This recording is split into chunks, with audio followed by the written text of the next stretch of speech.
কাতার সোজা করে মাঝে মাঝে একজন করে মুকাব্বির হাত তোলা করলে ভালো হয়, মাইকের আওয়াজ তো শোনা যাবে না। একজন করে মুকাব্বির জায়গায় জায়গায় হাত তুলেন, একজন আরো হাত তুলেন, মাঝখানে একজন হাত তুলেন, আরো মুকাব্বির হাত তুলেন।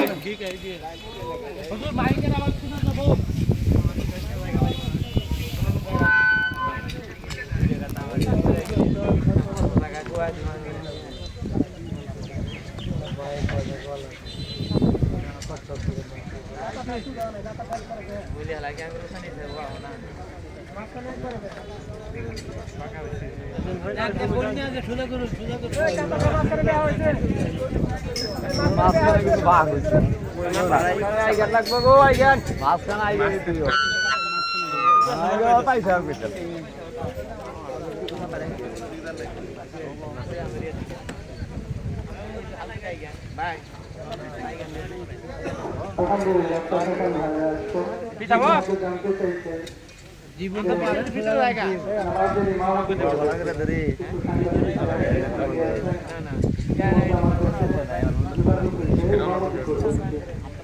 করবেন হযরত মাওলানা জিবরুল রহমান সাহেব। যিনি ইমামতি করবেন তার নাম হলো হযরত মাওলানা জিবরুল রহমান সাহেব।